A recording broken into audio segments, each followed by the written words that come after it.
आइए संगत जी, आज के सत्संग की शुरुआत करते हैं और आज इनवाइट करेंगे सदा ठाकुर आंटी को। सदा आंटी आए और सत्संग शेयर करें। जय गुरु जी। गुरु जी के चरणों में कोटि कोटि प्रणाम और बहुत बहुत शुक्राना गुरु जी का, और सारी संगत को बहुत बहुत प्यार। मंदिर मैनेजमेंट और सभी सेवादारों को भी मेरा बहुत बहुत प्रणाम। आज गुरु मेरा सौभाग्य है कि गुरु जी ने मुझे सत्संग शेयर करने के लिए ये सौभाग्य प्राप्त दिया है मेरे को, और मैं अपने आप को बहुत ब्लेस्ड फील कर रही हूँ, क्योंकि आज के दिन ही मैं गुरु जी से मिली थी 4 अगस्त को, और मेरा जन्मदिन था, आज भी है। गुरु जी की कृपा से मैं ये जन्मदिन देख पा रही हूँ और गुरु जी का सत्संग शेयर कर पा रही हूँ। सभी चीजों के लिए गुरु जी का बहुत बहुत धन्यवाद है कि उन्होंने इतनी कृपा बरसाई है मुझ पर, मेरे परिवार पर, सारे संगत पर, और इतनी खुशियां दे रहे हैं, इतना ब्लेस कर रहे हैं सबको कि जितना भी धन्यवाद करें वो कम है।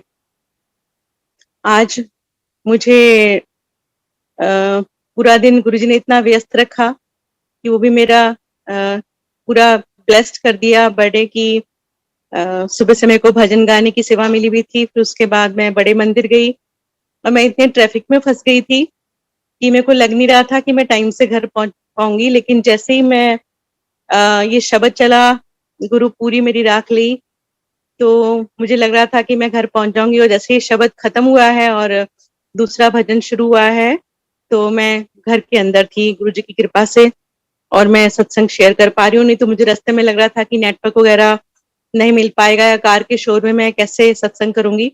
लेकिन गुरु जी चाहें तो सब चीज संभव हो जाती है, और हर चीज जो है वो आसानी से हो जाती है। और हम चाहे कितना भी अपना दिमाग लगा लें या कुछ भी हम कोशिश कर लें, तो हम सफल नहीं हो पाते हैं। एक गुरु जी की कृपा होती है, उनकी मर्जी होती है, तो हर चीज संभव हो जाती है। तो मैं घर पहुंची अभी अभी, और नेटवर्क वाईफाई से शायद मैंने उसको ज्वाइन किया भी है कि नहीं किया, देखती हूँ। गुरु जी की कृपा, उनका सत्संग, उनकी महिमा का गुणगान करने के लिए मेरी जीवा बहुत बहुत ही छोटी है। मैं उनका कैसे गुणगान करूं, लेकिन जो जो उन्होंने मेरे साथ मुझ पर कृपा बरसाई है, मेरे परिवार पर बरसाई है, और इतने सत्संग मेरे पास सुनाने के लिए आप लोगों को कि मेरा जीवन छोटा पड़ जाएगा, इतनी गुरु जी की कृपा उन्होंने बरसाई है। और मैं इतने दिनों से ट्रेवलिंग में ही हूँ, पूरा जुलाई मंथ और अभी अगस्त भी गुरुजी ने इतना व्यस्त रखा हुआ है। और 2-3 बार मुझे मंदिर से फोन आया कि सत्संग शेयर करने के लिए, तो मैं जहाँ थी वहां नेटवर्क प्रॉपर नहीं आ रहा था, जम्मू इंटीरियर में। और उससे मैंने गुरुजी की रजा समझी कि वहाँ नेटवर्क नहीं आता है, तो चलो कोई बात नहीं। और गुरुजी ने शायद आज का दिन ही चुना हुआ था कि मुझे आज ही सत्संग शेयर करना है, तो इसलिए पहले नहीं हो पाया। तो हर चीज गुरु जी की रजा से ही होती है, और हमें अपना दिमाग लगाना ही नहीं चाहिए। तो गुरु जी ने मुझे आज के दिन ही ब्लेस किया था। और सारी संगत मुझसे पूछती है, आंटी आपकी एज कितनी हुई है? तो मैं तो उनको ये बोलती हूँ कि जब गुरु जी के पास गई, तब से ही मेरा नया जीवन स्टार्ट हुआ, और तब से ही मेरा जन्मदिन है। इसलिए मैं अपनी एज काउंट ही नहीं करूंगी। और गुरु जी के साथ तो जन्मों जन्मों का संबंध है, जन्मों जन्मों का बंधन है। तो इसलिए ये भी साल भी नहीं गिनने, अब कुछ भी नहीं करना, सब बस गुरु जी के चरणों में समर्पित हो जाना है। मैं अपना सत्संग स्टार्टिंग से ही शेयर करूंगी, क्योंकि कुछ संगत ऐसी भी होगी जो जिन्होंने कभी सत्संग पहले नहीं सुना होगा। और हर बार वो जो पहला मंजर होता है जिस दिन हम गुरु जी से मिले, उसको हम भूल ही नहीं सकते हैं। और वहीं से सत्संग की स्टार्टिंग की खूबसूरती होती है। जब मैं गुड़गांव शिफ्ट हुई, तो नूतन आंटी से मेरी फ्रेंडशिप हुई, और वो गुरु जी के सत्संग मुझे सुनाती रहती थी, गुरु जी की कृपा, उनकी बखान करती थी।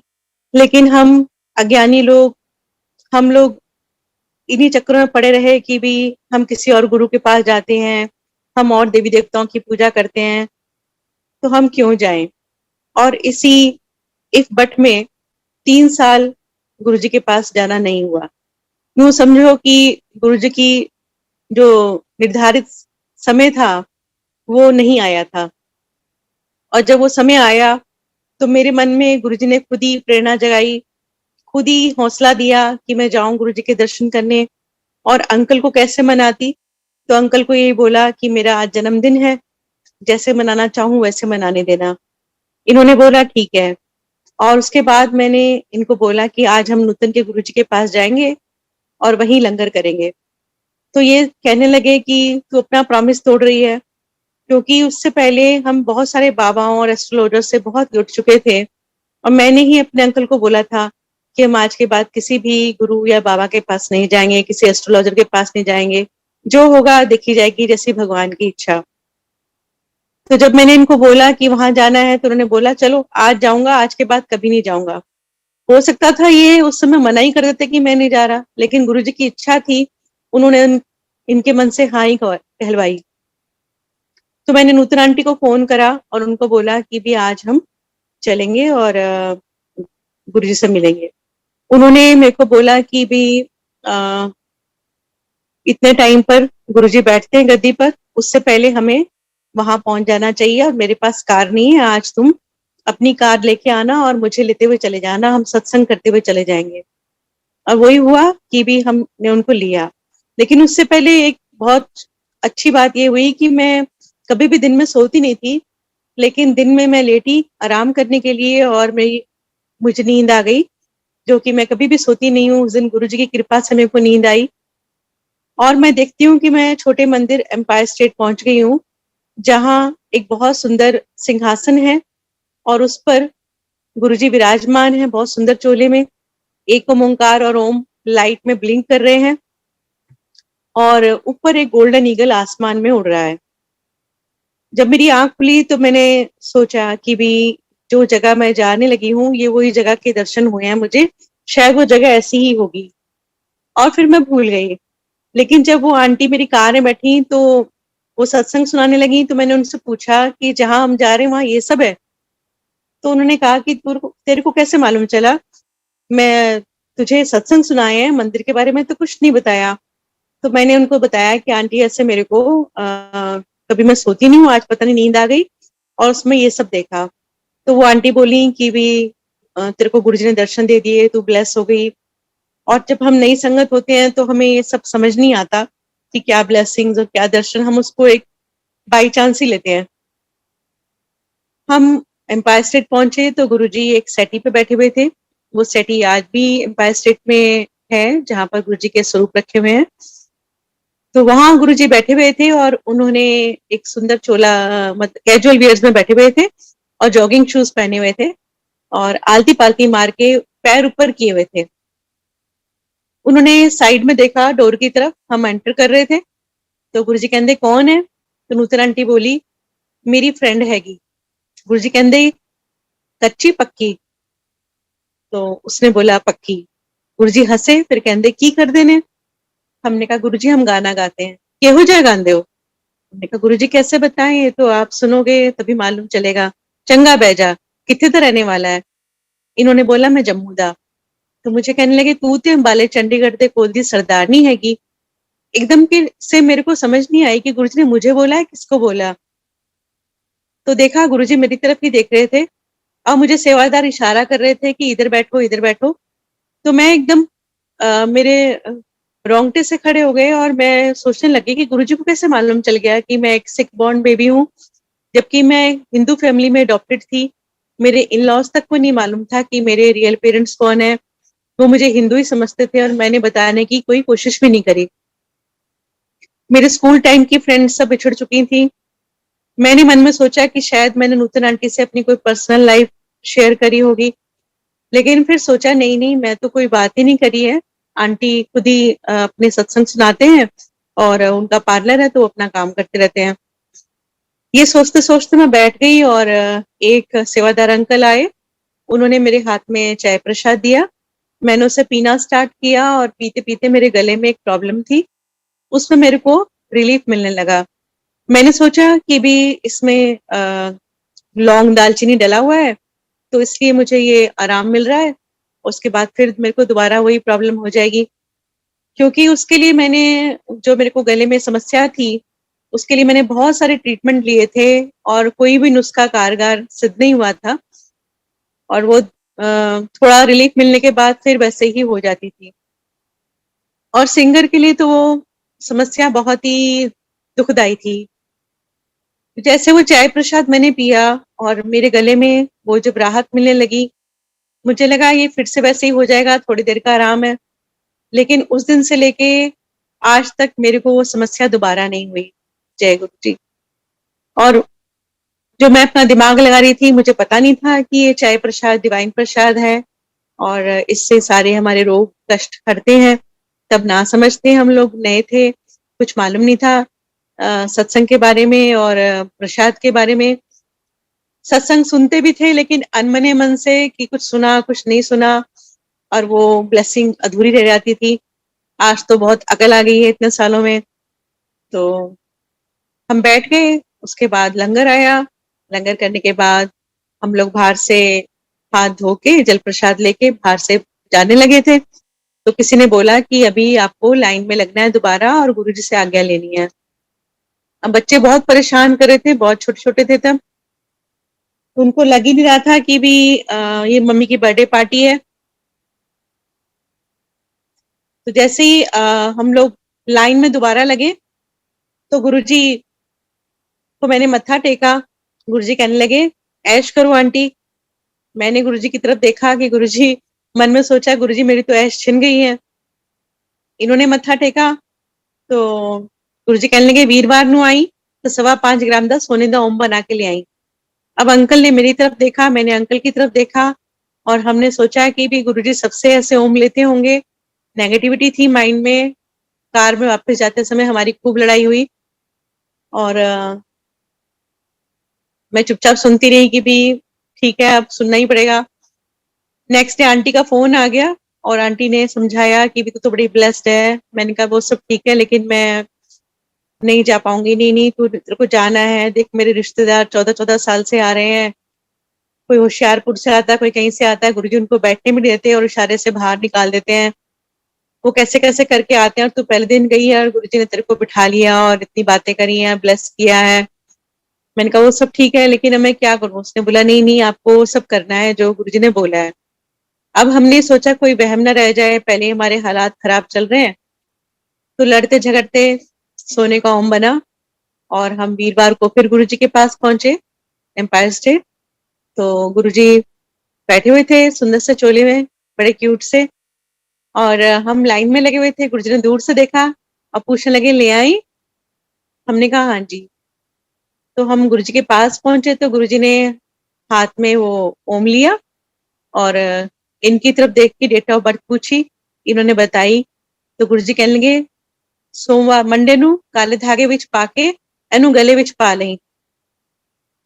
तो मेरे को लगा कि भी गुरुजी ने शायद सिंगर, एज अ सिंगर इनको ब्लेस करके वो दिया है ओम, तो कोई नजर वजर का कुछ होगा, इसलिए गुरुजी ने वो लॉकेट दिया है। हम दोनों को एक राहत तो मिली कि गुरुजी वैसे बाबा नहीं है कि सबसे ओम लेते होंगे दक्षिणा के रूप में। लेकिन मैं एकदम से बोली, गुरुजी मेरे वास्ते। मेरे को लगा शायद गुरुजी को ये नहीं पता कि मैं भी सिंगर हूँ। तो गुरुजी एकदम जल्दी से बोले, ਤੁਹਾਡਾ ही कोई कनेक्शन हैगा? मैं इधर उधर मुंह देखने लगी, भी मेरे को समझ ही नहीं आया गुरुजी ने पंजाबी में क्या बोला जल्दी जल्दी। तो जैसे ही कुछ संगत बैठी थी आसपास, उन्होंने समझाया कि एक जना ब्लेस हो जाता है तो सारी संगत ब्लेस हो जाती है, पूरा परिवार ब्लेस हो जाता है। तो मेरी समझ नहीं आया, मैं बुड़बुड़ करके बैठ गई। एक मन में राहत आ गई कि चलो गुरुजी वैसे बाबा नहीं है। शब्दवाणी चल रही थी, मन को बहुत रिलीफ मिला, बहुत सुकून मिला, और हमने लंगर किया और हम घर आ गए। अब हमने जाना शुरू कर दिया गुरुजी के दरबार। एक चुंबक की तरह जैसे गुरुजी हमें खींच लेते थे और हम बिना सोचे समझे चले आते थे, बच्चे, मैं, अंकल। एक दिन हम फिर बच्चों को लेकर पहुंचे तो गुरुजी कहते फिर टब्बर ले आई हैं। तो मेरे को थोड़ा सा अजीब सा लगा कि टब्बर, तो जोशी अंकल थे वहां पर, उन्होंने बोला, आंटी आप बच्चों को घर छोड़ के आया करो और आप दोनों आया करो। आप बच्चे और बुजुर्ग जो है वो घर बैठे ही ब्लेस हो जाते हैं। मन में चिंता रहती थी कि भी मैं तो पहले शोज में इधर उधर चली जाती हूँ, बच्चे बहुत नेग्लेक्ट होते हैं। छोटे वाला 5 साल का है, बड़े वाले बोर्ड के एग्जाम है उनके 10th 12th के, तो बहुत ही कैसे होगा, सोच के बैठ गई। फिर हमने बच्चों को घर छोड़ के आना शुरू करा। एक दिन क्या हुआ कि गुरुजी कहते चलो आज थोड़ा गाना सुनिए। तो मेरे अंकल कहने लगे गुरुजी मैं तो बाजे के साथ कंफर्टेबल होता हूँ और बाजा में लाया नहीं। गुरुजी कहते बाजा किथे है? घर घर किथे है? गुड़गांव। ते गुड़गांव केड़ा पाकिस्तान है? जा चक के लिया बाजा, आंटी नु इत्थे छड़ जा। तो अंकल मुझे वहीं छोड़ के चले गए और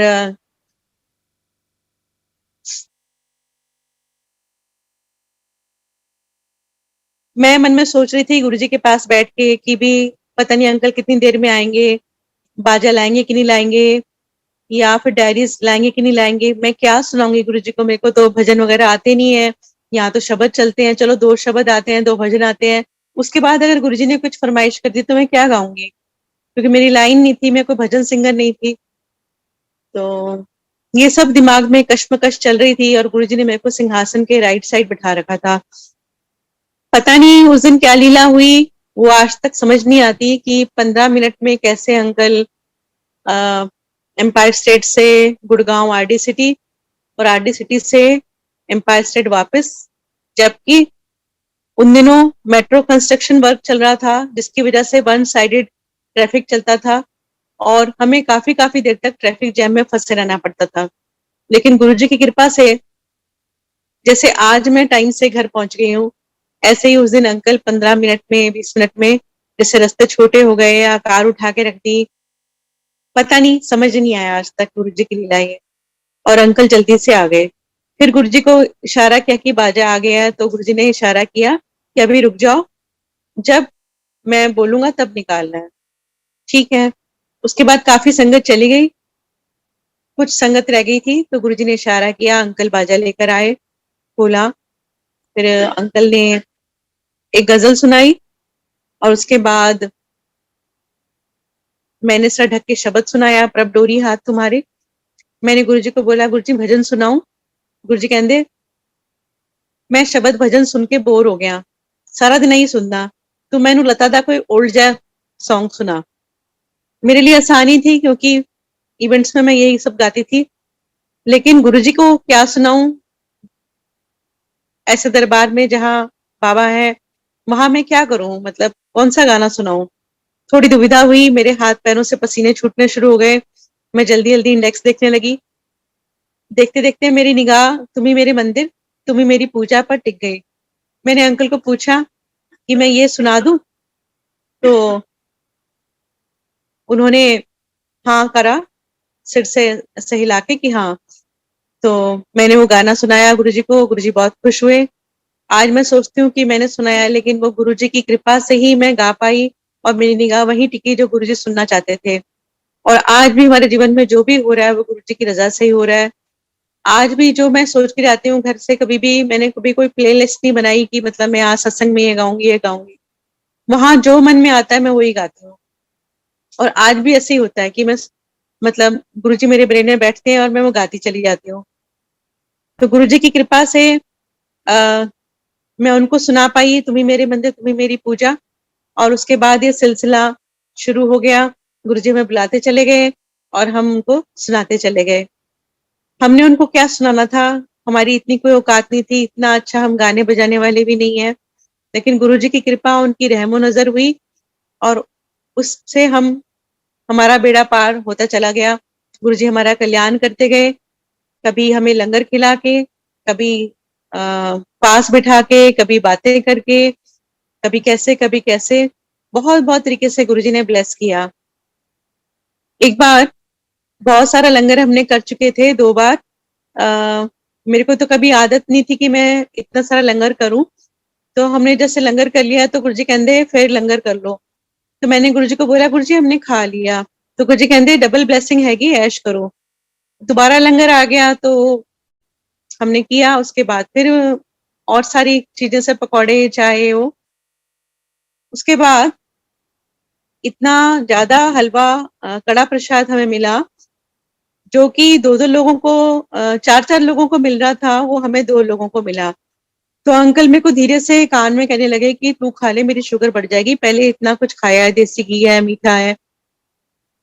गुरुजी बहुत ही दूर बैठे थे, बहुत दूर। और मेरे साथ वाले को भी नहीं पता होगा कि मेरे अंकल ने मेरे को क्या बोला है। बहुत ही चुपचाप इन्होंने ऐसे मेरे को बोला था। गुरुजी वहीं से बोले, खा ले कंजरा, तेरी शुगर नॉर्मल करती है, कल जाके चेक करनी। अब हम पागल, हमें सोचते थे कि शायद प्रसाद में कुछ ऐसा होता होगा, हर्ब्स वगैरह, कि भी हम कल जाके चेक करेंगे तो शुगर नॉर्मल होगी।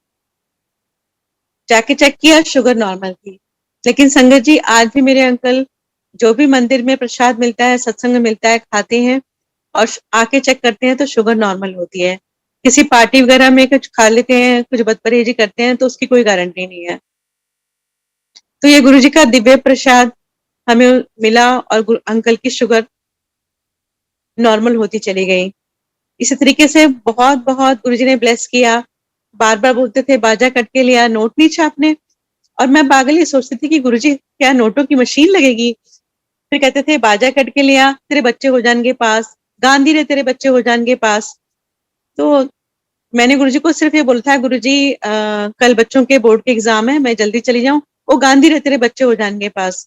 और गुरुजी की कृपा से बच्चे पास भी हो गए और अब गुरुजी की कृपा से धीरे धीरे सेटल भी हो रहे हैं।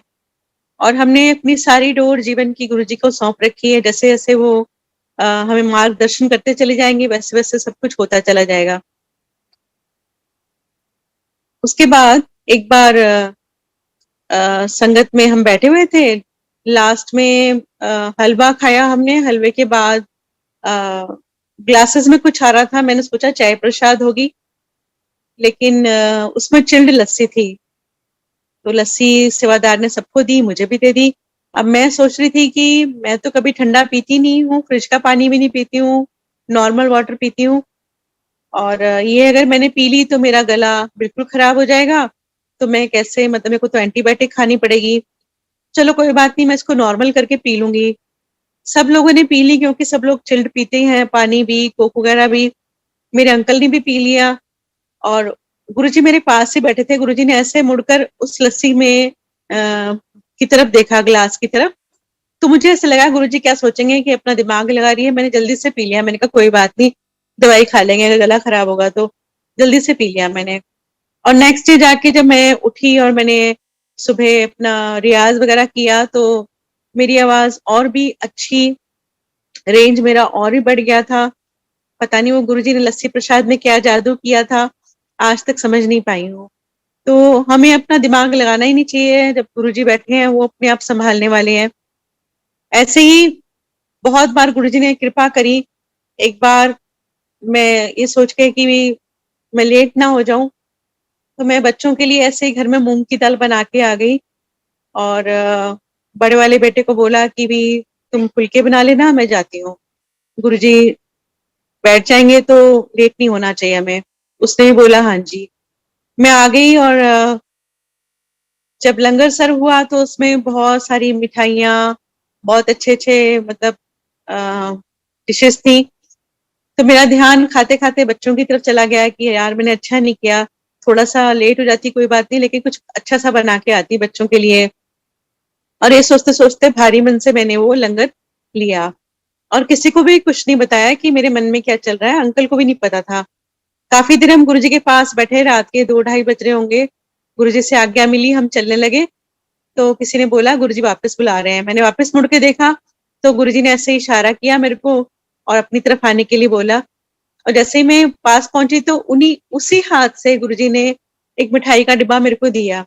अब मैं पागल, मैं समझ ही नहीं पाई कि वो मिठाई का डिब्बा तो था ही नहीं थी देर से वहां पर।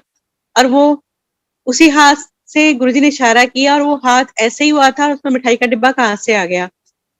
मुझे तब मालूम नहीं था कि गुरुजी सचखंड का प्रसाद प्रोड्यूस करते हैं या क्या। मुझे उनकी लीला के बारे में कुछ पता नहीं था। मैं एकदम कमली, एकदम बेवकूफ। और मैंने वो मिठाई का डिब्बा अपने सीने से लगाया और मैं जाके कार में बैठ गई।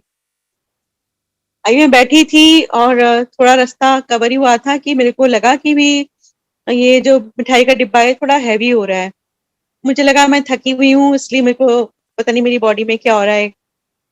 और मैं और थोड़ा सीट में आराम से बैठ गई। लेकिन थोड़ी देर बाद मेरे को ऐसा लगा कि ऐसा फिर उसमें कुछ हो रहा है और वो उसका वेट बढ़ता जा रहा है। संगत जी, वो 1 kg का डिब्बा 5 kg, 10 kg, 20 kg, ऐसे उसका वेट बढ़ता जा रहा था। और वो भार सारा मेरी टांगों में पड़ रहा था। मुझसे रहा नहीं गया, मैंने अंकल को बोला, मैंने कहा अंकल ऐसे-ऐसे मतलब ये जो मिठाई का डिब्बा गुरुजी से मिला है मेरे को, ये इसका वेट बढ़ रहा है। तो कहते हैं, "तू सत्संग नहीं सुनती? इसमें ना गुरुजी ने नोट डाल दिए होंगे। उनको पता चल गया होगा हमें नोटों की ज़रूरत है।" तो मुझे गुस्सा आ गया। मैंने कहा कि तुम्हें हर जगह नोटों के सपने आते रहते हैं और हमारी लड़ाई शुरू हो गई। लड़ते-लड़ते हम घर पहुँचे, बच्चों ने दरवाज़ा खोला, कहने लगे मम्मा आपके अंदर से गुरुजी की खुशबू आ रही है।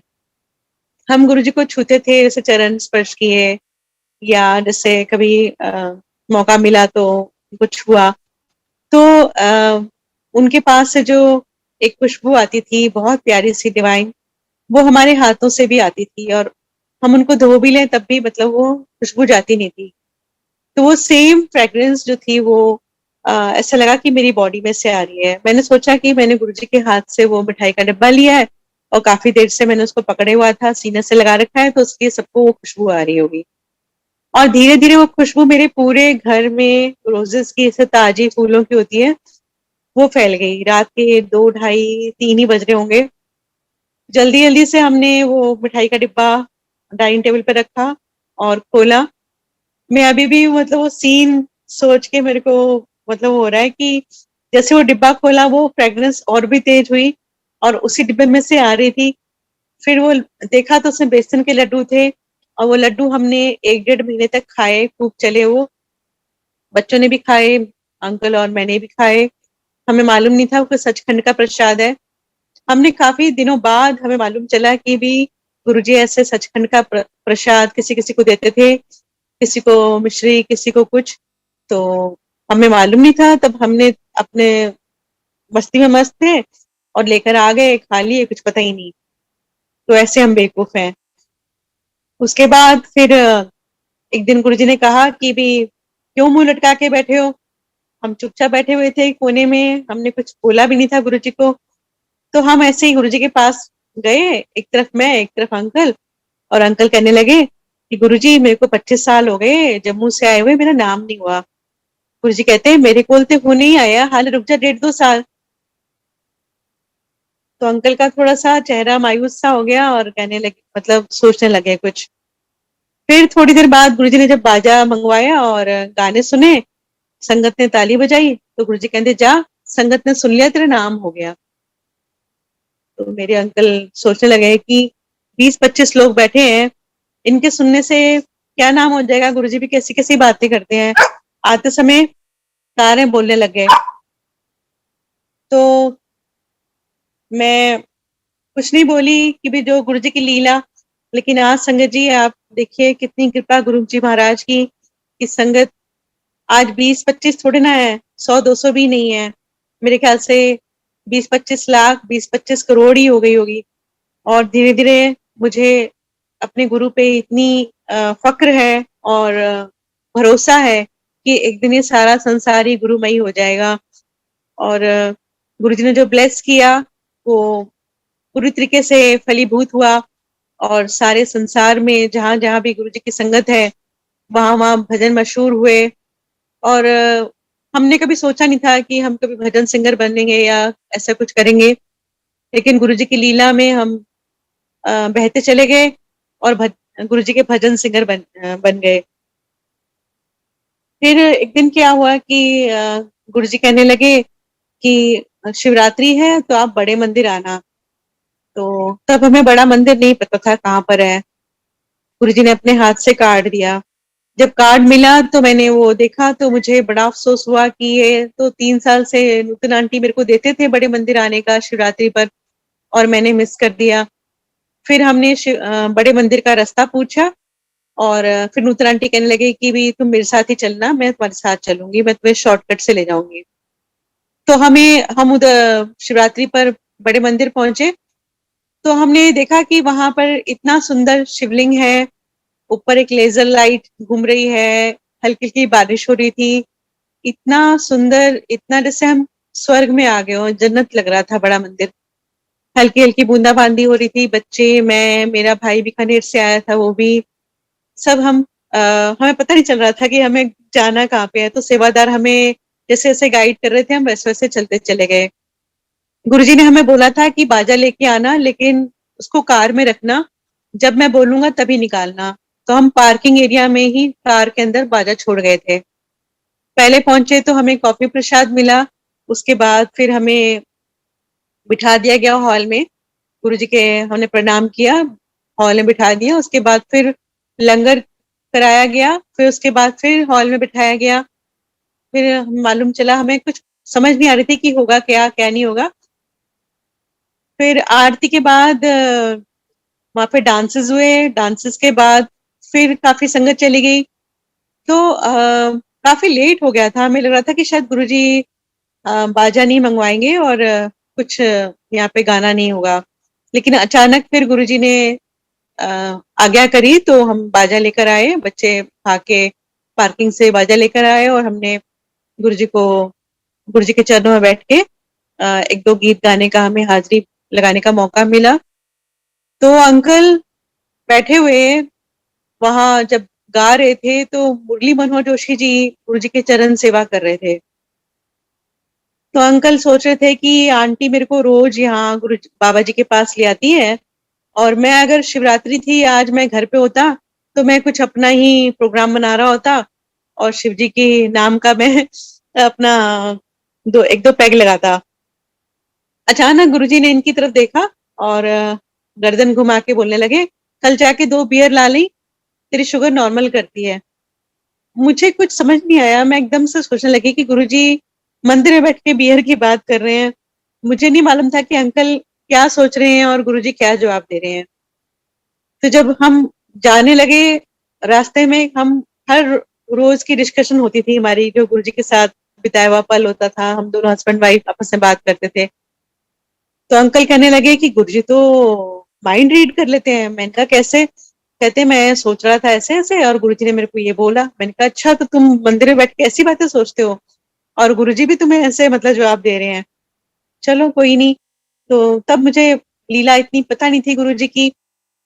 और उस दिन मैंने बड़े मंदिर में बैठ के सोचा कि गुरुजी काफी संगत को ही बोलते थे कि कुड़ी दी आवाज ना लता वर्गी है, बड़ी मिठी आवाज है। तो मैं मंदिर में कोने में बैठे हुए सोच रही थी कि गुरुजी, मैं जब मैंने गाना सीखा था और मैं बचपन से जो मेरी एक चाहत थी कि मैं बॉलीवुड के लिए गाऊं, तो मैं अब आप बोलते तो हो लेकिन मेरा कुछ होना क्या है क्योंकि अब मेरी इतनी उम्र हो रही है, बच्चे बड़े हो रहे हैं, उनकी जिम्मेदारियां हैं, तो मैं कोई बॉलीवुड में जाके स्ट्रगल तो कर नहीं सकती हूँ। तो मैं क्या करूंगी, मेरा तो कुछ नहीं होने वाला, छोड़ो परे। तो जैसे ही मैं घर पहुंची 3 दिन बाद मुझे बॉम्बे से कॉल आती है। जो मेरे एक डायरेक्टर थे जिनके साथ मैंने बहुत सारा काम किया था, म्यूजिक सीरियल बनाए थे, म्यूजिकल सीरियल्स जो आजकल आप सारे गामा और ये सब देखते हैं, वो कॉन्सेप्ट मैंने ही किसी समय पे बनाया था। और गा मेरे मन गा और आवाज नहीं अंदाज वही के नाम से वो सीरियल्स चलते थे। तो वो सब मैंने छोड़ दिया था काम। जब वो डायरेक्टर साहब का फोन आया कि सदा आपको आना है मुंबई और मैंने एक गाना आपकी आवाज में रिकॉर्ड करना है, तो मुझे बड़ी हैरानी हुई। मैंने कहा इतने सालों बाद अब चलो। फिर मैं कभी अकेले कहीं गई भी नहीं हुई थी, जैसे मैं मार्केट भी सब्जी लेने नहीं जाती थी अकेले, सब जगह अंकल साथ जाते थे। लेकिन गुरुजी की कृपा से मेरी टिकट्स हुई, मैं अकेले बॉम्बे गई, 2 गाने गाए मैंने एक की जगह और वापस आ गई मैं खुश। और आके जब मंदिर पहुंची तो गुरुजी कहने कित्थे गई सी? मैं गुरुजी मैं मुंबई गई सी। की कारण? मैंने कहा गुरुजी वो गाना गा के आई हूँ। चंगा घुम आई। मैंने कहा घूम आई? फिर मेरे को लगा गुरुजी को कुछ कंफ्यूजन हुआ है। कितने नाल गा के आई है? मैंने कहा गुरुजी जगजीत सिंह जी और शान। चंगा, जगजीत सिंह भी मेरा चेला आएगा। मैंने कहा हाँ जी गुरुजी। मैं बैठ गई, मैंने कहा शायद गुरुजी को कुछ कंफ्यूजन हुआ है कि मुझे बोल रहे हैं घूम आई। उसके बाद अंकल ने मत्था टेका तो गुरुजी कहते तेरी आंटी बन गई एक्टर। तो मेरे को फिर हैरानी हुई कि गुरुजी कैसी बातें कर रहे हैं, शायद मजाक के मूड में है। तो संगत जी उस समय गुरुजी की वो हमें वचन समझ नहीं आए थे, लेकिन महासमाधि के बाद जब वो फिल्म रिलीज हुई, मुझे प्रेस कॉन्फ्रेंस में भी बुलाया गया और फिल्म रिलीज के लिए भी बुलाया गया। और एक सिंधी मूवी थी, जब मैं वहां गई तो मेरा नाम ही नहीं स्क्रीन पर। तो मैं अजीब सी हो गई कि क्या हुआ? ये मतलब मेरा नाम क्यों नहीं है? क्योंकि मुझे उस पे इतना कॉन्फिडेंस था कि उसके लिए मैंने इतना सारा काम किया था, वो कभी मेरे साथ ऐसा कर ही नहीं सकते कि मेरा नाम ना दें। मैंने सोचा शायद कुछ गलती हो गई है, क्या है?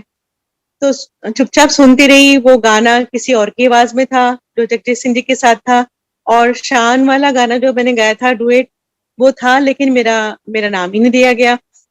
तो मैं वापस आ गई, मेरा मन बहुत रोने को कर रहा था, लेकिन मैंने कुछ नहीं, फिर मेरे को समझ में आ गया कि गुरुजी ने मेरे को जो बोला था, वो शायद यही बोल रहे थे। लेकिन गुरुजी ने एक ऐसा कुछ कर दिया था करामात कि जो मैं बिल्कुल रियाज़ नहीं करती थी और एकदम केयरलेस हो गई थी, सिर्फ़ अपनी फैमिली को देखना और थोड़े से इवेंट्स कर लेना, और मैं सोचती थी कि मतलब ये कोई गाने तो देता नहीं अच्छे से, तो भी क्या फ़ायदा इतना रियाज़ वगैरह भी करने का, वही तू तक तू क्या गाना है, ये सब करना है। 2 गाने गाओ तो बोलते हैं कुछ फ़ास्ट लगा दो। मन कुछ टूट-सा गया था और कुछ भी रियाज़ करने का मन नहीं करता था। ऊपर से कुछ हालात ऐसे चल रहे थे कि कुछ भी फ्रस्ट्रेशन सी थी। लेकिन जब गुरुजी ने सुनना शुरू किया, तो मेरे मन में लगता था आज मैं गुरुजी को ये सुनाऊँ, आज मैं गुरुजी को वो सुनाऊँ। तो मैं रोज़ कुछ ना कुछ गाने तैयार करती थी कि आज मैं गुरुजी को ये सुनाऊँगी, आज गुरुजी बोलेंगे तो वो सुनाऊँगी।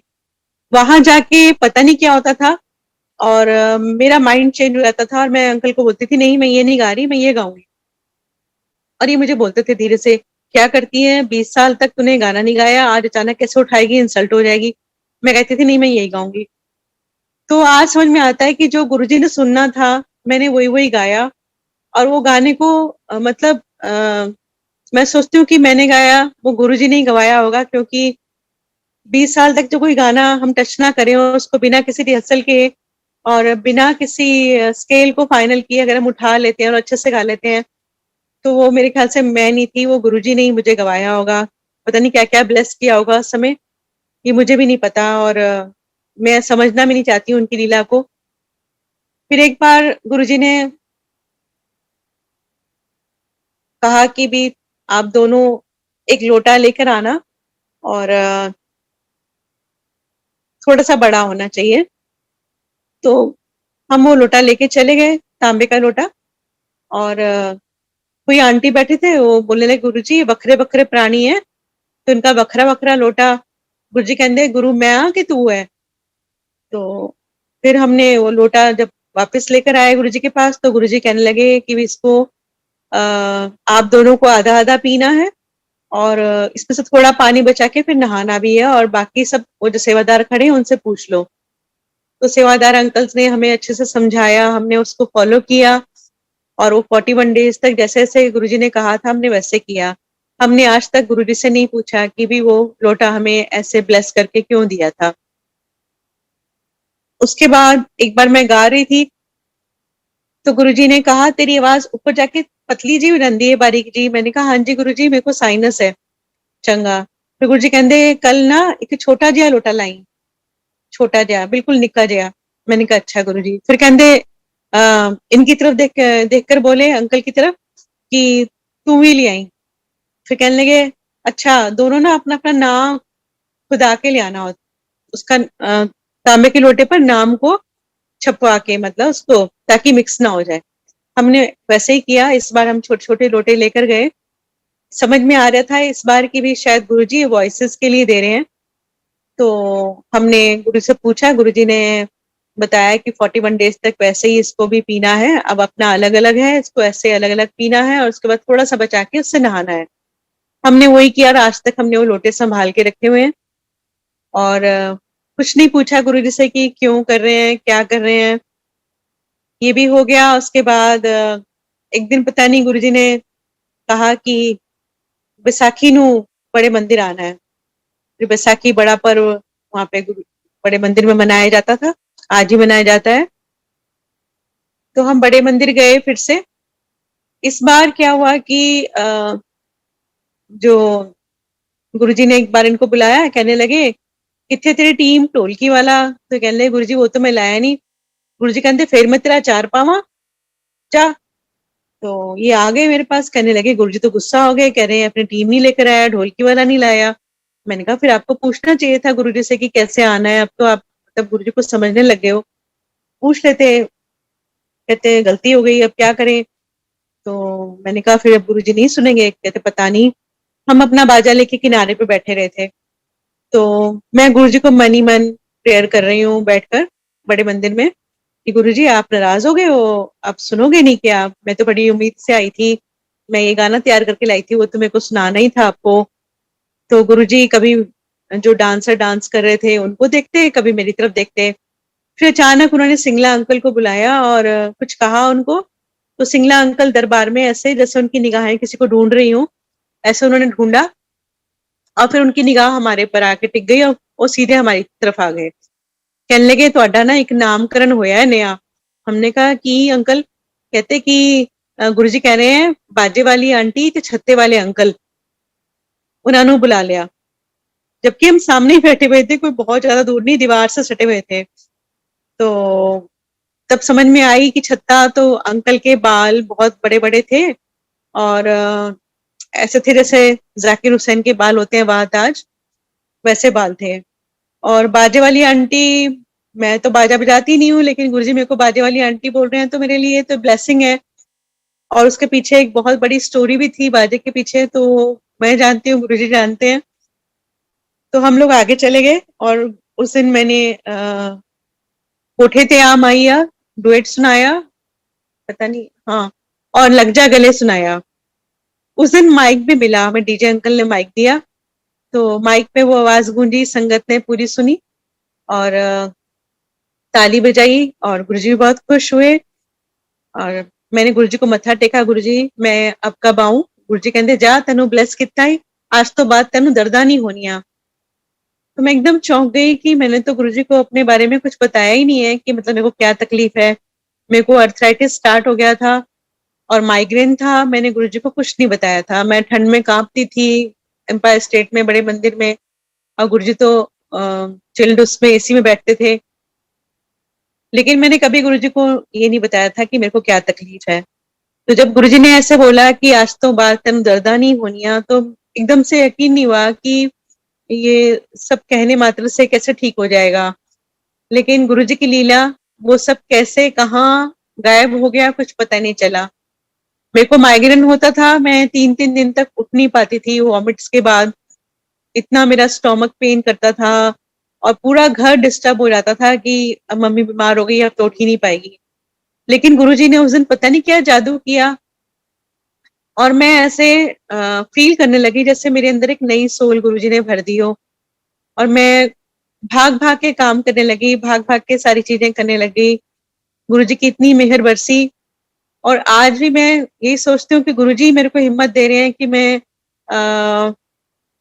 पिछले जुलाई जून एंड से जो मैं अभी ट्रेवल कर रही हूँ बाई कार बाई प्लेन, 12-13 घंटे का मेरा सफर हो रहा है आने जाने का।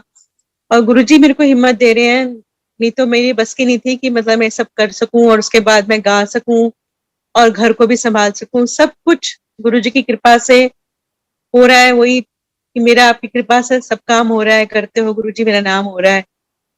तो अंकल ने ये गाना जब गुरुजी ने बोला कि भी संगत तो सुन ले तेरा नाम हो गया और नाम हुआ, तो जब अंकल ने ये दो लाइनें किसी की सुनी तो गुरुजी ये कहने लगे ये तो हमारे ऊपर है। और अंकल ने आगे सारा गाना उस पर लिखा और वो दो लाइनें उठा ली और उस पर ये गाना लिखा। और सच में ही आज मैं हूँ, चाहे अंकल है, मेरा परिवार है या कोई भी संगत है, सबके काम गुरुजी संवार रहे हैं और सबका नाम हो रहा है। सब संगत में आपस में मिलजुल रहे हैं, प्यार बढ़ रहा है, सब गुरुजी की कृपा से हो रहा है। तो ये सब गुरुजी की कृपा से संभव होता चला चला ही गया। उसके बाद बैसाखी के बाद हम जब एम्पायर स्टेट पहुंचे तो पता नहीं गुरुजी को क्या हुआ और गुरुजी कहने लगे कि नवा बाजा लेके आई ते बाल छोटे जे करा के लाई। तो इनकी तरफ देखा था तो इन्हीं को बोला, तो ये मुझे कहने लगे तूने गुरुजी को बोला होगा कि तेरे को मेरा हेयर स्टाइल पसंद नहीं था। मैंने कहा नहीं नहीं, मेरी गुरुजी से कोई बात नहीं हुई, मेरे पास कोई फोन नंबर नहीं है, कोई आपके साथ जाती हूँ आपके साथ आती हूँ, मैंने कभी गुरुजी से अलग हट के बात ही नहीं करी है। तो बहुत गुस्से हुए कि मेरा हेयर स्टाइल था, मेरी वेबसाइट पे भी डला है, लोग बचपन से मेरे को इसी हेयर स्टाइल से जानते हैं। तो संगत जी मेरे मन में था ये कि अंकल की एक अलग पहचान होनी चाहिए, क्योंकि जब भी कोई पास से गुजरता था तो अंकल को वाह ताज ऐसे करके बोल के जाते थे। लोग इनको ज़ाकिर हुसैन समझते थे, मासूम ठाकुर नहीं समझते थे। तो मेरे मन में इच्छा थी कि ये थोड़ा-सा स्टाइल चेंज करें। लेकिन मैंने कोई गुरुजी को बोला थोड़ी ना था। लेकिन गुरुजी कोई बाल इनके किस वजह से कटा रहे थे ये हमें भी नहीं मालूम था। तो जब ये थोड़ा-सा ज़िद करने लगे तो मैंने इनको समझाया, मैंने कहा बाल कटा लो, जैसे ही बढ़ जाएँगे फिर रख लेना गुरुजी से पूछ के। कहते ठीक है, कहते बाल कटाना तो चलो ठीक है, लेकिन बाजा मैं कहाँ से लाऊँ? मार्च का महीना चल रहा है और अभी बच्चों के एडमिशन हैं, उनके न्यू बुक्स हैं, न्यू ड्रेसेस हैं, फीसेस हैं, काम आ नहीं रहा तो मैं क्या करूँगा? मैं कहा ठीक है, वो बाद में गुरुजी से बात कर लेंगे, अभी आप बाल कटा लो। ये बाल कटा के आए तो इन्होंने शीशे में अपने आप को देखा, फिर मुझ पे गुस्सा करने लग गए। मैंने कोई बात नहीं, आप गुरुजी के पास चलो फिर रख लेंगे। हम बाहर पहुंचे एम्पायर स्टेट में तो कोई संगत मिली, वो कहने लगे अंकल आप तो बहुत अच्छे लग रहे हो, बहुत सुंदर लग रहे हो, आपकी तो एज 10 इयर्स बैक हो गए। तो इनको अच्छा लगा, ये अंदर गए तो गुरुजी बड़े खुश हुए, बाल कटा लाए। फिर मेरी तरफ देख के कहने लगे आंटी तेरा बंदा बनाता जेंटलमैन, इस तो पहले डंगर सी। तो सारे हंसने लगे, ये भी खुश हुए कि गुरुजी को पसंद आया मेरा हेयर स्टाइल और अच्छा भी लग रहा हूँ। तो ये अच्छे लगने लगे तो इनको दोबारा इन्होंने वो बाल वैसे रखे नहीं, शॉर्ट ही रखे। आज भी अंकल को अगर थोड़े से भी बाल बढ़ जाते हैं तो इनको लगता है जैसे बोझ सा, और जल्दी जल्दी जाते हैं और हेयर कट करा के आते हैं। तो गुरुजी ने कुछ मेहर करी, हमने पूछा नहीं कि गुरुजी आपने बाल क्यों कटाए, क्या रीजन था, कुछ भी क्वेश्चन नहीं करा। लेकिन बाजा जो था वो भी एक समस्या थी, क्योंकि बाजे के लिए हमारे पास पैसे नहीं थे। बहुत ही संगत जी उस समय हालत हमारी खराब चल रही थी और जो बाजा हमें चाहिए था वो 45-50,000 के करीब आता था, स्केल चेंजर। और एक बाजा जो हमारे पास था पहले वो भी बहुत अच्छा था और उससे भी हमें बड़ा प्यार था, उसके साथ भी हमारी यादें जुड़ी हुई थी। तो एक बार गए तो गुरुजी कहने लगे बाजा ले आए? हमने कहा नहीं गुरुजी। दोबारा गए, गुरुजी कहते नवा बाजा ले आए? हमने कहा नहीं जी गुरुजी। गुरुजी कहते की गल है? हमने कहा गुरुजी काम ही नहीं है हमारे पास। गुरुजी कहते आंदा रहेगा बथेरा काम, नवा बाजा लेकर आओ। तीसरी बार गए फिर बाजा नहीं है हमारे पास। फिर गुरुजी ने मेरे को डांटा, इनको कुछ नहीं कहा और कहने लगे कि गुरु 3 बार जो हुक्म करे वो मानना चाहिए है।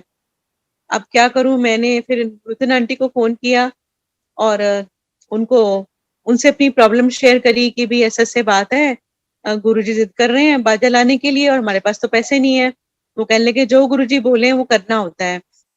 फिर हमारे मन में एक आइडिया आया कि भी हम बाजे वाले को ये बोल देते हैं कि आप हमारा पुराना बाजा ले लो और नए बाजे की किश्तें बांध लो, हम धीरे-धीरे दे देंगे। तो हमने बाजे वाले को फ़ोन किया, तो बाजे वाले ने पूरी बात सुनी। उसने बोला जब गुरुजी की आज्ञा हुई है, आपके गुरु मेरे गुरु, तो आप ऐसा करो पुराना बाजा भी मेरे को नहीं चाहिए क्योंकि वो बहुत अच्छा बाजा है, उसको आप रखो और जो नया बाजा है वो आप ₹500 दे के ले जाओ, बाद में देते रहना। अब बाजा आ गया संगत जी और जो घर में कोई ना कोई मेहमान आ जाता था जिसके साथ उसके बच्चे भी होते थे और जब हम उनको बोलते थे कि हम अपने गुरुजी के दर्शन करने जा रहे हैं, हम आ जाएँगे थोड़ी देर में, आप आराम करो, तो वो भी अपने पूरे टब्बर के साथ तैयार हो जाते थे। अब उनके बच्चे इतने शरारती थे कि मेरे बच्चों से भी ज़्यादा, तो मुझे लगता था कि जब मेरे बच्चे अलाउड नहीं है, तो इनके बच्चों को कहाँ से मतलब अलाउ करेंगे। तो हम कुछ ना कुछ बहाना लगा के घर पे स्टे कर लेते थे कि आज गुरुजी बैठे नहीं हैं, फ़ोन आ गया, जबकि हमारे पास कोई फ़ोन नंबर नहीं था। अब ऐसे करते-करते संगत जी 27 मई हो गई। 27 मई को पता नहीं क्या मेरे अंदर ऐसे गुरुजी ने प्रेरणा जगाई और मुझे बहुत गुस्सा आया उस दिन और मैंने इनको बोला इतने महीनों से गुरुजी बाजा मंगा रहे थे, अब बाजा आ गया है तो हम जा नहीं पा रहे हैं गुरुजी के पास बाजे को लेके, क्या चक्कर है? तो मैंने कहा आज आपके साथ मैंने बाजे को लेके जाना ही जाना है, कुछ भी करो। आज के बाद मैं कभी आपको नहीं बोलूँगी कि मुझे एम्पायर स्टेट जाना है। आप लेके जाओगे या गुरुजी कभी खुद बुलाएँगे, कोई ऐसा रीज़न बनेगा तो मैं जाऊँगी। मन में जैसे मैंने ठान लिया। ये भी तैयार हो गए, हमने कुछ बहाना-वहूना कर-कुर के उनको रिश्तेदारों को रुखसत किया और बाजा लेके हम एम्पायर स्टेट पहुँचे। उस दिन पहुँचे तो गुरुजी कुछ दूसरे ही मूड में थे, कुछ गुस्से में जैसे और बहुत सारी बातें उन्होंने बोली और काफ़ी देर तक वो उस दिन सिंहासन पे बैठे रहे। कोई 11 बज रहे होंगे तब गुरुजी एकदम से उठे और उन्होंने हमारी तरफ देखा।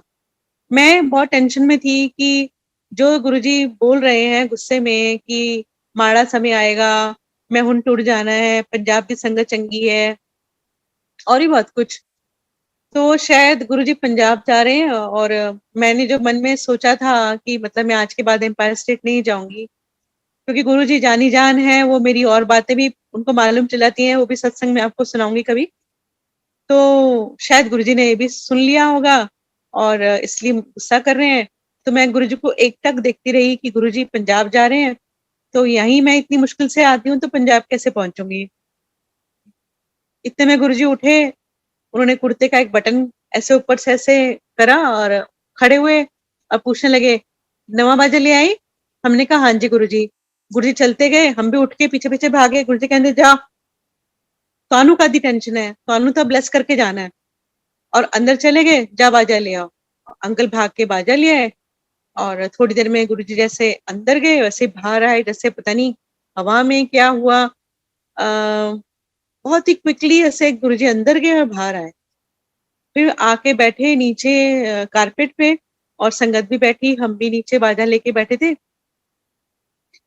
तो अंकल ने एक गाना सुनाया, मैं नुसरत फ़तेह अली साहब का एक गाना तैयार करके ले गई थी और एक लता जी का गाना तैयार ले करके गई थी। लेकिन जैसे ही मैं अभी अंकल ने बाजे पे नोट्स छेड़ने शुरू किए थे कि एक सरदार जी बोलने लगे, "कोई पैट्रियोटिक सॉन्ग सुना दो।" तो गुरुजी ने कहा, "नहीं।" फिर दूसरे सरदार जी बोले, "गुरुजी कह रहे हैं, ओ गाना लगा दो जेड़ा बड़े बंदे सुनाया सी लता जी दा।" अब संगत जी थोड़ी देर के लिए सोचने का मुझे टाइम चाहिए था कि मैंने कौन-सा गाना बैसाखी के दिन सुनाया था। तब मुझे याद आया कि मैंने लता जी का लग जा गले सुनाया था। तो मैंने वो सुनाया गुरुजी को, लेकिन संगत जी मैं जैसे गाती थी तो मैं गुरुजी की तरफ नहीं देख पाती थी। मेरे को लगता था पता नहीं क्या रिएक्शन होगा, गुरुजी को पसंद आ रहा होगा कि नहीं आ रहा होगा। लेकिन जब मैंने लग जा गले गाया तो 2 बार मेरी निगाहें गुरुजी से मिली और मेरे रोंगटे खड़े हो गए कि मुझे लग रहा था कि जैसे जो ये गाने के शब्द हैं, ये जैसे यथार्थ में बदलने जा रहे हैं और गुरुजी पंजाब चले जाएँगे और मैं उनसे मिल नहीं पाऊँगी, इसलिए गुरुजी ये गाना मुझसे सुन रहे हैं। बस गाना सुना गुरुजी ने, उसके बाद बाजे पे हाथ लगाया, कहने लगे ब्राउन कलर दा बनाया है, व्हाइट कलर दा नहीं बनाया। तो अंकल कहने लगे कि गुरुजी इतनी जल्दी व्हाइट कलर में पेंट नहीं हो पाता, वो उसके लिए ऑर्डर देना पड़ता था। तो ये सब बाजे कलकत्ता से बन के आते हैं, इसलिए मैं ब्राउन ले आया। चंगा बाद विच व्हाइट करा लई। तो हमने कहा ठीक है गुरुजी। इसके बाद गुरुजी ने ऐसे हाथ जैसे नमस्ते नहीं करते हैं जोड़े और आज्ञा दे दी हमें जाने की। हम आ गए, घर आए 3 दिन बाद हमें नूतन आंटी का फ़ोन आता है अंकल को कि गुरुजी ने महासमाधि चोला छोड़ दिया है। तो अंकल ने जब मेरे को बताया तो मैं तो बिल्कुल बिलीव नहीं कर पाई। मैंने कहा किसी ने मज़ाक किया है, ऐसा हो ही नहीं सकता और ये बहुत ही गंदा मज़ाक है। और मैं रोने लग गई। फिर अंकल कहने लगे नहीं-नहीं तू फ़ोन कर ले, तू बात कर ले नूतन आंटी से। फिर मैंने बात की तो सच में संगत जी एकदम शॉकिंग न्यूज़ थी हम सब के लिए। तो बहुत ही वो गुरुजी ने एकदम हम सब के लिए अ, बहुत ही शॉकिंग न्यूज़ थी, सह नहीं पाए उस सब चीज़ को। फिर नूतन आंटी का फ़ोन आया कि आप सब लोग मंदिर आ जाओ और वहाँ दर्शन करो गुरुजी के। तो हम अब पूरा परिवार हम गए वहाँ पर। फिर अंकल की एकदम से अचानक तबीयत खराब हो गई। हम घर वापस आ गए। मैं नूतन आंटी से पूछने लगी कि अब क्या होगा? आंटी कहने लगी कि वो पंजाब जाएँगे, वहाँ गुरुजी का गाँव है, वहीं पर सब। अब मैं तो घर में आके बाथरूम में इतना रोई कि मैंने गुरुजी को बोला, "गुरुजी आप मतलब वहाँ समाधि बनेगी, आपका दर्शन स्थल वहाँ बनेगा, तो मैं कैसे दर्शन करने आऊँगी? मैं तो बहुत मुश्किल हो जाएगी। ये क्या कर दिया आपने? एकदम से क्या कर दिया?" अभी मैं रो ही रही थी कि फिर नूतन आंटी का फ़ोन आ गया, कहने लगी, "सदा, गुरुजी तेरी कितनी सुनते हैं।" मैंने, "क्या हुआ?" कहते कि पता नहीं मंदिर में डिसीजन लिया गया है कि गुरुजी का जो भी अ, होगा वो वहीं पर ही मंदिर में ही किया जाएगा। मैं अब तो भागी-भागी फिर मंदिर पहुंची रोते-रोते। उसके बाद नेक्स्ट डे जो भी कुछ हुआ वो देखा नहीं जा रहा था। पूरी संगत का बुरा-बुरा हाल था। लेकिन मेरे बच्चे वो घर पे ही थे और फ़ोन वगैरह भी उनके पास ही थे।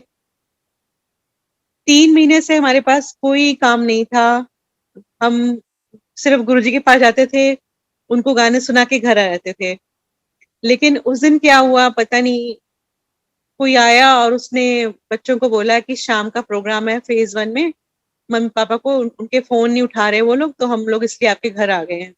फ़ोन तो घर पे ही थे बच्चों के पास, अब बच्चे उठा नहीं रहे थे, तो वो एडवांस देके चले गए और एड्रेस देके चले गए कि शाम को मम्मी-पापा को वहाँ भेज देना। खाली है ना, बच्चों ने बोल दिया हाँ, खाली है।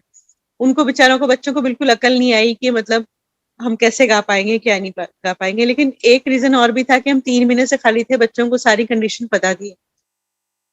जब हम घर आए रोते-धोते बच्चों ने हमें बोला कि मम्मी-पापा ऐसे अ, हो गया और ये वो अंकल कोई आए थे और उन्होंने ऐसे-ऐसे आपको शाम को बुलाया। मैंने कहा बच्चों ये तुमने क्या किया? हम कैसे गाएँगे? क्या मुँह लेके जाएँगे वहाँ पर और मतलब ये तो वापस भी कैसे करें उनको? कहते वो एड्रेस दे गए हैं अपना, वहाँ पे आपको शाम को पहुँचना है। अब संगत जी हम लोग पहुँचे वहाँ पे रात को और जब हम गाने के लिए बैठे तो आप यकीन मानेंगे कि मैं रो रही थी और वो जिन जो प्रोग्राम करवा रहे थे वो लोग भी रो रहे थे। मैंने लग जा गले सुनाया, वो फिर रोने लगे। फिर उन्होंने ऐसे-ऐसे गानों की फ़रमाइशें करी, चल रही सजनी अब क्या सोचे, कजरा ना बह जा रोते-रोते। मतलब वो आँसुओं का माहौल था और गुरुजी मेरे को ब्लेस किए जा रहे थे। मुझे तब समझ नहीं आ रही थी कि ये सब क्या हो रहा है और ऐसे-ऐसे गुरुजी ने सम चमत्कार किए। मैं थोड़ा डिप्रेशन में चली गई थी। मेरी थोड़ी मेडिसिन भी शुरू हो गई। मैं गुरुजी का बिछोड़ा सह नहीं पाई और धीरे-धीरे मतलब ऐसा हो गया कि लग रहा था कि शायद मैं दोबारा उठ नहीं पाऊँगी या बच्चे कैसे सँभलेंगे। अंकल मुझे काफ़ी दिलासा देते थे लेकिन मैं अंदर-अंदर टूट चुकी थी। सभी टूटे थे लेकिन शायद पता नहीं मैं अंदर से कमज़ोर हूँ या क्या है। तो संगत जी गुरुजी ने ही विश्वास दिलाया, गुरुजी सपने में आए, कभी वैसे दर्शन दिए और धीरे-धीरे उन्होंने मेरे को हौसला दिया और मैं उठ पाई और उन्होंने मेरे को ठीक किया और आज आपके सामने मैं गुरुजी का सत्संग कर रही हूँ। ये सब गुरुजी की कृपा से ही हो रहा है और बहुत-बहुत ब्लेस किया जो-जो गुरुजी बोल के गए, वो सब सच हो रहा है बच्चों के लिए, हमारे लिए, परिवार के लिए, इवन जो भी हमारे संपर्क में आता है, जो भी हमारे रिश्तेदार हैं, जो भी मिलने-जुलने वाले हैं, वो सभी गुरुमयी होते चले जा रहे हैं और धीरे-धीरे ऐसा लग रहा है कि मतलब गुरु के बिना तो कुछ है ही नहीं और कई बार बहुत बड़ी मुश्किल परिस्थितियाँ आती हैं जीवन में और ऐसा लगता है कि ये कैसे संभव इससे हम कैसे निकलेंगे? लेकिन जब हम गुरुजी को सौंप देते हैं अपनी स्थिति, तो वो अपने आप ही ज़रिया बनाते हैं उस स्थिति में से निकलने का। अभी फ़िलहाल मैं जिस स्थिति से निकल रही हूँ, वो है कठिन, लेकिन मैं सत्संग तब शेयर करूँगी वो जब गुरुजी उसको पूरा करेंगे। क्योंकि मैं बार-बार जम्मू जा रही हूँ, आ रही हूँ और उसमें अंकल और मैं और मेरी फैमिली पूरी परेशान हो रही है कि हम अपनी लैंड बेचना चाहते हैं लेकिन कभी कोई स्टे लगाता है, कभी कोई स्टे लगाता है। लेकिन मुझे पूरा भरोसा है अपने गुरुजी पर और उनके कृपा से मैं ये सब भी फेस करके बहुत जल्दी आपको सत्संग सुनाऊँगी क्योंकि मुझे पता है गुरुजी अपने भक्त का मान रखते हैं और वो हर चीज़ को एक सत्संग के रूप में कन्वर्ट कर देते हैं। तो गुरुजी की कृपा से बहुत सारी मुश्किलों का सामना किया और गुरुजी ने उसमें से हमें निकाला। क्योंकि संगत जी गुरु पीरा की चाकरी महा करड़ी आपने सुना ही है। गुरुजी कहते हैं कि मैं अपनी संगत को जो सच्ची संगत है उसको नींबू की तरह निचोड़ता हूँ और ये हकीकत है कि हमें नींबू की तरह निचोड़ के गुरुजी परखते हैं कि कहीं अब मेरा पिंड छोड़ के भागता तो नहीं। लेकिन सच्ची संगत कभी भी गुरुजी का पिंड नहीं छोड़ती। हम क्या छोड़ेंगे, गुरुजी खुद ही नहीं छोड़ते हमें और वो कभी भी हमें भटकने देते। हमेशा वो हमें गाइडेंस देते हैं अच्छी-अच्छी कि हम अच्छे काम करें, अच्छी तरह के जीवन व्यतीत करें और दूसरों के लिए एक आदर्श बने। अभी गुरुजी का बर्थडे मंथ सेलिब्रेट हुआ, पूरी दुनिया में गुरुजी का बर्थडे सेलिब्रेशन हुआ और मैं जहाँ-जहाँ भी गई हूँ, गुरुजी का दरबार, गुरुजी की संगत, गुरुजी के सेवादार, इतना सुंदर व्यवस्था मैंने संसार में कहीं नहीं देखी है और मैं सभी सेवादारों को कोटि-कोटि नमन है।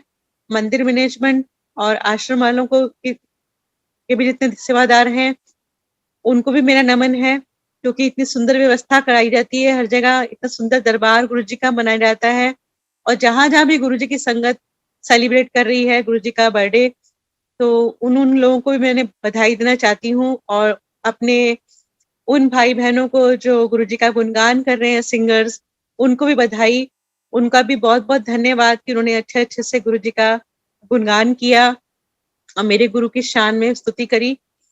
सभी को बहुत-बहुत बधाई मैं अपने दिल से देना चाहती हूँ और आश्रम का तो मैं कैसे-कैसे शुकराना करूँ, क्योंकि उन्होंने तो मेरे पर बहुत ही कृपा करी है। मेरी इतनी सारी एल्बम गुरुजी की कृपा से, गुरुजी के आश्रम से रिलीज़ हुई हैं और अभी भी होंगी गुरुजी की कृपा से और ये बंधन प्यार का हमेशा ही बना रहेगा गुरुजी की कृपा से और आशीर्वाद आप सब लोगों का प्यार मुझे हमेशा मिलता रहा। आज मेरे जन्मदिन पर पूरे विश्व से गुरुजी की संगत ने मुझे इतना प्यार दिया है, बधाई दी है और मेरा दिल जो है रोम-रोम और मेरे परिवार का सभी का बहुत गदगद हुआ है। तो मैं अपने दिल से गुरुजी का बहुत-बहुत शुकराना मंदिर मैनेजमेंट का, आश्रम का, गौरव अंकल का और पूरी सेवादारों का, सारी संगत का बहुत-बहुत शुकराना और मुझसे अगर अभी कहेंगे तो मैं सत्संग करूँगी, नहीं तो मैं अपनी वाणी को विराम दूँ। आज का ये सत्संग जो मैं कर रही हूँ, ये भी अपने आप में सत्संग है कि मैं कैसे-कैसे भागी-भागी आई हूँ और मुझे नहीं लग रहा था कि जिस तरीके से मैं जैम में फँसी हुई थी, तो बस गुरुजी ने ही मुझे घर पहुँचाया और मैं सत्संग कर रही हूँ और गुरुजी ने इतना ब्लेस किया है पूरी संगत परिवार को और हम सबको कि मैं बारंबार शुकराना करना चाहती हूँ गुरुजी का। अभी कोविड में गुरुजी ने मेरे को और मेरे परिवार को बहुत सँभाला है। सभी लोगों के पास जैसा सभी जानते हैं कि काम नहीं था और सभी का नुकसान हुआ है। किसी की जान गई है, किसी को काम नहीं है। लेकिन गुरुजी ने वो मुश्किल समय इतने प्यार से कटवा दिया है। आश्रम की तरफ से ऑनलाइन सत्संग, कभी संगत की तरफ से ज़ूम लिंक पर सत्संग और ये सुंदर समय गुरुजी ने कटवाया अपना नाम जपाने में। मेरी इतनी हालत खराब हो गई थी कोविड में, सभी जानते हैं और 18/25 मेरा चेस्ट इन्फेक्शन था और मुझे कोविड केयर में भेज दिया गया था, जहाँ पर अ, पता नहीं किस वजह से मेरी केयर हुई नहीं और लेकिन गुरुजी नहीं होते, अगर गुरुजी का साथ नहीं होता, उनका आशीर्वाद नहीं होता, तो शायद ही मैं बच नहीं पाती। लेकिन गुरुजी ने बहुत-बहुत लाज रखी और इतनी कृपा करी कि मैं 9 मई को एडमिट हुई थी और मैं 15 मई को घर वापस थी गुरुजी की कृपा से। 12 मई को गुरुजी ने, जैसे सब लोग बोलते थे कि पीकॉक के रूप में गुरुजी आते हैं, बटरफ्लाई के रूप में आते हैं, तो मैं इस चीज़ को बहुत इग्नोर करती थी कि गुरुजी को क्यों किसी प्राणी से जोड़ते हो। लेकिन 12 मई को जब मैं मंत्र जाप कर रही थी बेड पे लेटे-लेटे कोविड केयर में, तो एक कच्चे पीले रंग की बटरफ्लाई आई और उसने मेरे बेड बेड के 4-5 राउंड काटे। मैं उसका ना वीडियो बना सकी, ना उसकी फ़ोटो खींच सकी क्योंकि मेरा फ़ोन कहाँ पड़ा था मेरे को सुध नहीं थी और चार्ज भी नहीं था सही ढंग से। जब तक मैं वो सब ढूँढती वो पता नहीं कहाँ चली गई। और मुझे ऐसा लगा जैसे गुरुजी ही आए हैं और वो उन्होंने ही मेरे बेड के चारों तरफ राउंड काटा है, क्योंकि वो कहीं और नहीं गई और उसके बाद गायब हो गई। और उस दिन से मेरी ऑक्सीजन लेवल ठीक होना शुरू हो गया, जबकि ना तो मुझे प्रॉपर मेडिसिन मिली थी, ना इंजेक्शन मिले थे और 9 मई को जैसे मैं एडमिट हुई थी तो 5 बजे जैसे गई थी तो रात के 3 बजे अगले दिन सुबह मेरे को ऑक्सीजन मिली थी। तब तक मेरी ऑक्सीजन 70 हो गई थी और पता नहीं क्या-क्या अंदर टूटा था। और इतनी बार मैं वहाँ कोविड केयर में गिरी, बहुत सारी चोटें मुझे लगीं, लेकिन गुरुजी ने मुझे कैसे-कैसे सँभाला ये मैं जानती हूँ। और मुझे घर पहुँचाया सेफ़ली, इधर घर में भी बच्चों को और अंकल को ठीक रखा। हुआ तो था इनको भी कोविड, लेकिन उतना नहीं था जितना मेरे को हुआ था। लेकिन सभी को सँभाले रखा, पूरी संगत को सँभाला, तो इस चीज़ का भी गुरुजी को बहुत-बहुत धन्यवाद है।